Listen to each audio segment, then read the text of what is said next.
Hey, welcome back to my channel. My name is Carly Stevens and this is English Nerd. As you may know if you've been following this channel, I have been writing a novel, working really hard this summer to edit and get it ready for the beta reader stage. So just a little bit of background on what kind of novel I was working with. I started writing this when I was 17 and wrote it for a year or two, got it almost to the end of what became book one. And then 13 years later, I picked it back up and finished the last little bit. So I had this crazy frankenstory with subplots that didn't go anywhere and really weird lagging scenes, and I still believed in the story enough to go through the process, the long process of editing, but it was rather difficult. So I thought I would share with you some of the things that I did in order to prepare this story for beta readers who are reading it right now and for whom I am very grateful. First of all, a disclaimer that this editing process will not work for everybody, and that's fine, but I'm hoping that you can learn from the things that worked for me. So first thing I did, I'm just going to go roughly chronologically through my steps.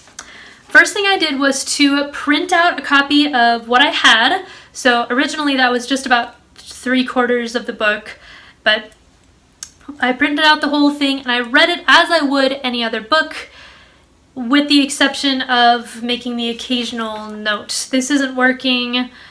We need to get rid of this scene. I love this line. Just to get a general overview of what I was working with, because it had been so long that I actually forgot some of the things that happened. And so I could come at it with a particularly fresh mindset. So reading through the whole thing, making some notes, that was step one for me.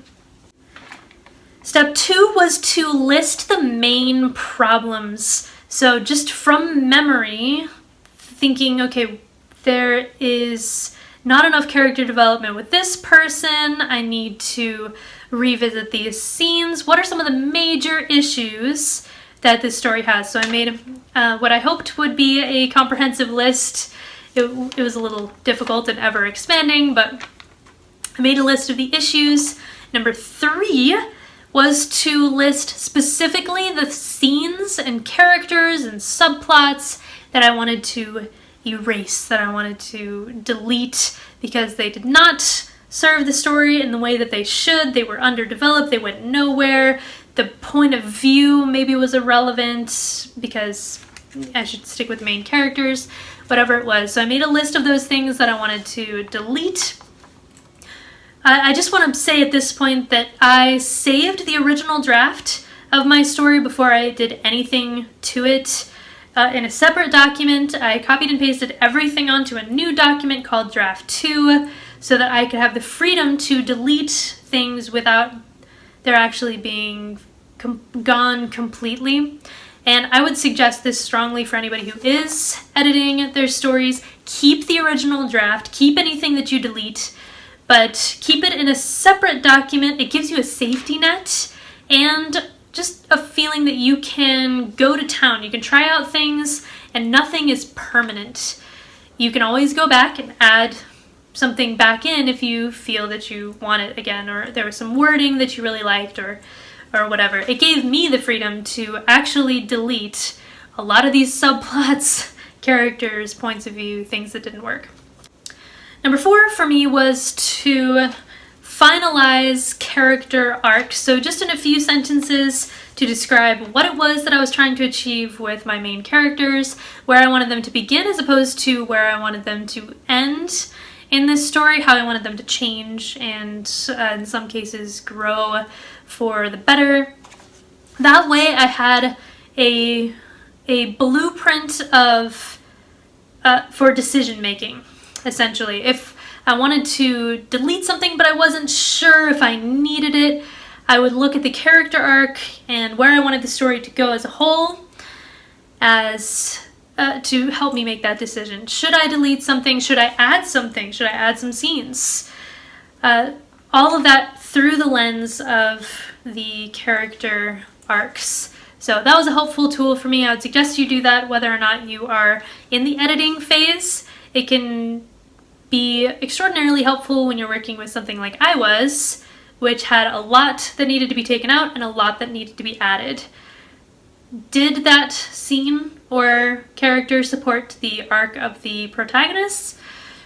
If yes, great, keep it in. If no, then no, take it out. Number 5 is related. Number 5, I made a list of the scenes that I knew I would have to add, or the parts of the story that I knew would have to be rewritten because they were poorly done the first time around, which turned out for me to be the whole middle section, almost the entire second act of my story. There were about 150 pages I needed to just completely redo, which I know sounds like a first draft horror story, and it is in a lot of ways, but it was also fun to see how much better the story could be when I got rid of something that I was not satisfied with and replaced it with something that I liked a whole lot more. So I made a list of those scenes and places that I knew I would need to actually write in, and had that ready for when I was ready to begin. And then finally, number 6, I know that there, again, are lots of ways to edit. You can do passes for characters, and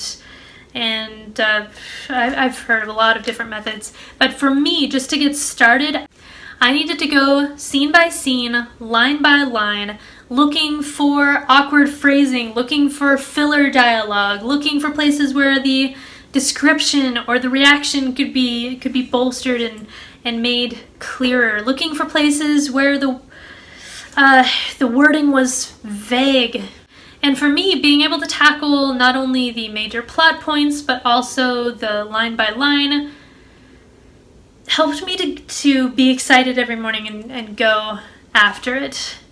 Many people will start with the big things and then work their way down to small things, and in a certain way I did that. I did look at the big picture before I started doing this, but starting with the small things made me continue to have progress instead of feeling kind of paralyzed because the next thing on my to-do list was too huge. So anything that gets you into the work, making it better, I think is a worthwhile editing tactic for you. One of the things that helped me the most, and this was just throughout the entire process, was staying positive, optimistic, and excited about the fact that my story was going to become so much better than it was.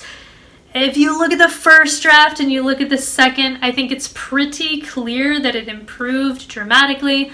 And of course, as soon as I finished the second draft, I thought of about a million ways that a third draft could be even better. But having that positive attitude and not thinking, this is so terrible, and you know, how dare I write such garbage. Everybody writes garbage. Everybody does. I'm an English teacher. I have been for years and years, and some of my writing was just deplorably bad. But the nice thing is, if you can go back and recognize that wording is terrible, that action is so inconsistent with the character, or anything like that, it means that you're a better writer today than you were yesterday.